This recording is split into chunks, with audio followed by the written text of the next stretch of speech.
राजा दशरथ के सुंदर पुत्रों का नामकरण होने के लिए जा रहे। वशिष्ठ जी बोले इसी दिन के लिए तो मैंने पंडिताई ली थी यहाँ की। वशिष्ठ जी से पहले कहा था कि राजा दशरथ के घर की प्रोताई कर लो, बोले मैंने नहीं करनी प्रोताई, पंडिताई का काम थोड़ी करूंगा मैं। जब बताया उनको, बोले इस घर में राम आने वाले हैं साक्षात, उनका नामकरण तुम्हें करना पड़ेगा। अनामी का नामकरण करने के लिए कब से इंतजार कर रहा हूं, वो पल आ गया। तो आज विश्वामित्र जी ने नामकरण किया।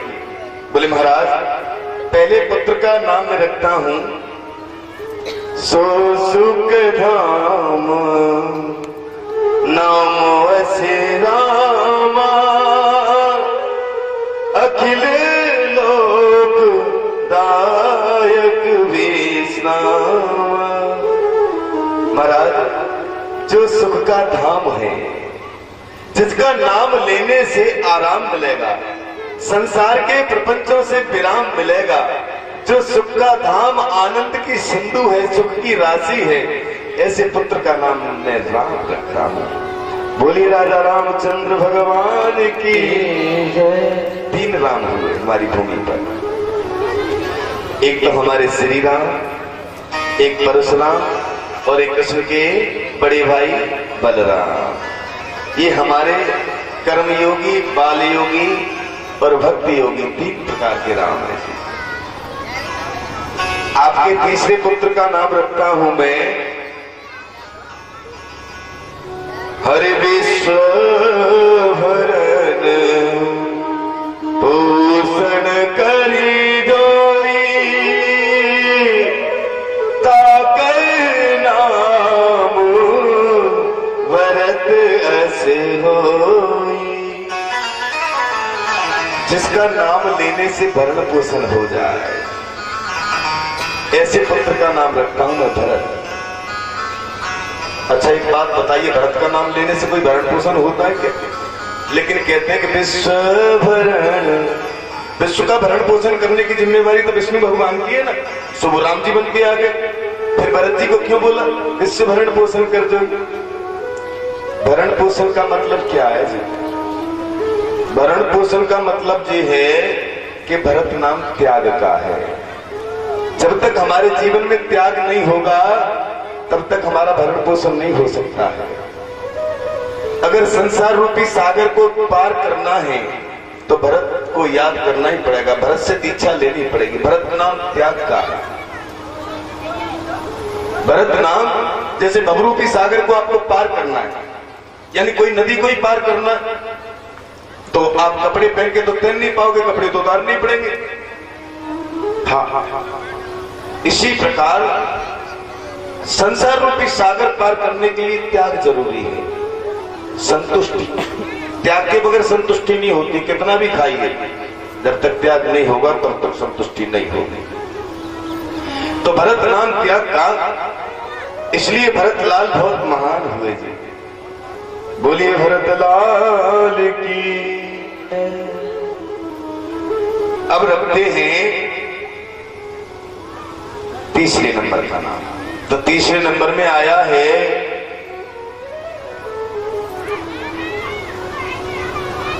कि जाके सुमिरन तेरी पुनासा,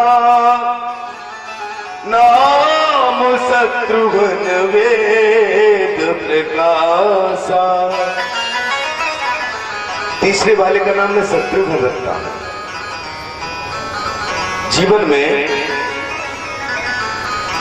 कभी आपने सुना हो कि शत्रुघ्न ने किसी को मारा? ऐसा तो नहीं है। शत्रुघ्न का नाम शत्रुघ्न, लेकिन मारी नहीं उन्होंने भी, कुछ भी, कोई भी नहीं मारा। नाम शत्रुघ्न क्या मतलब है? शत्रुघ्न का मतलब है कि यदि तुमसे राम से मिलना चाहते हो तो हमारे कुछ शत्रु होते हैं जो राम से मिलने नहीं देते हैं।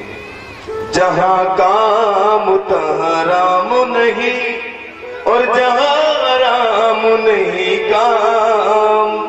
जिसे काम को मारना है वो शत्रुघ्न को याद करे, जिसे क्रोध को मारना है वो शत्रुघ्न को याद करे, मोह को मारना है शत्रुघ्न को याद करे, लोभ को मारना है तब तो बिल्कुल ही शत्रुघ्न को याद करे। हो सकता है काम को, क्रोध को और मोह को हम मार सकते हैं, लेकिन लोभ को मारने की सामर्थ्य हमारी तुम्हारी नहीं है जी।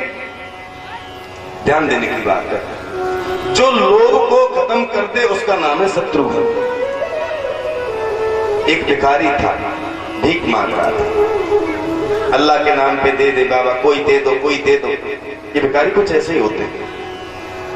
एक भिखारी गया, बोले सेठ जी कुछ दे दीजिए। बोले कुछ नहीं है तुझा। बड़े हठीले होते। अरे बोले कुछ नहीं है तू चला जा। बोले तो सेठ जी आप अपनी टोपी दे दो मुझे। अरे बोले कहा कोई टोपी टोपी नहीं है तुझा। तो महाराज जी आप, अच्छा उसमें से मुझे 2 रोटी दे दो, आप जो रोटी खा रहे हो।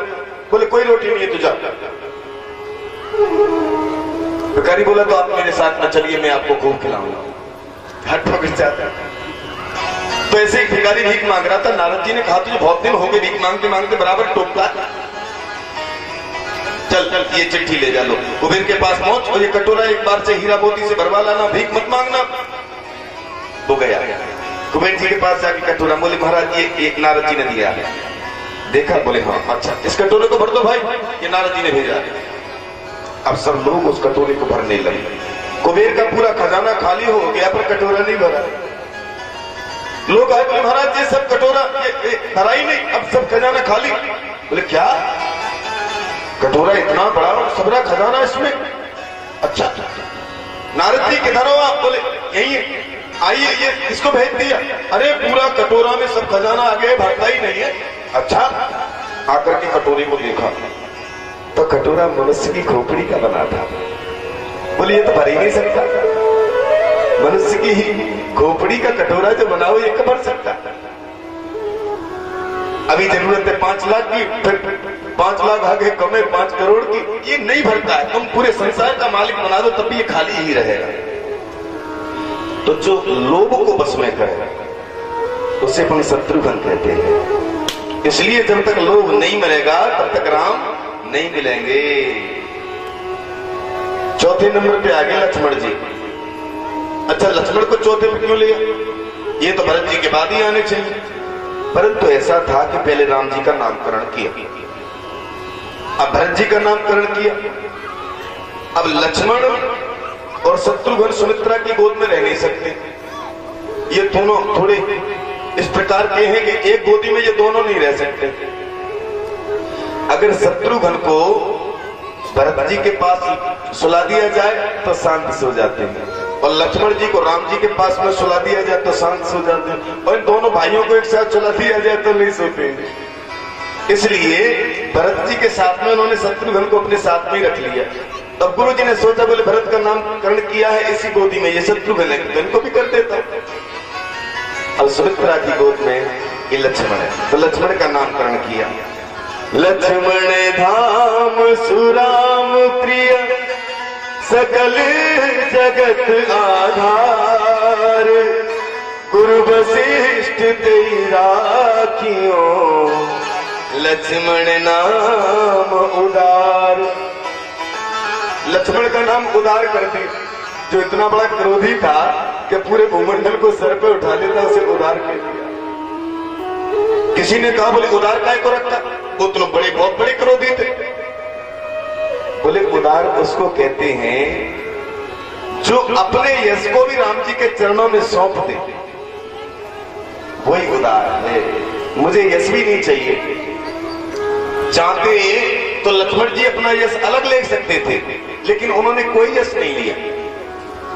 उधर खरदूषण दोनों आए थे तो सीता जी और लक्ष्मण जी अलग हो गए। लक्ष्मण जी कह सकते थे थोड़े मैं भी मारूंगा ना, राम जी करेंगे। तो जो अपने हिस्से का सत्कर्म भी भाई को सौंप दे वो उदार है। संसार में मिसाल है,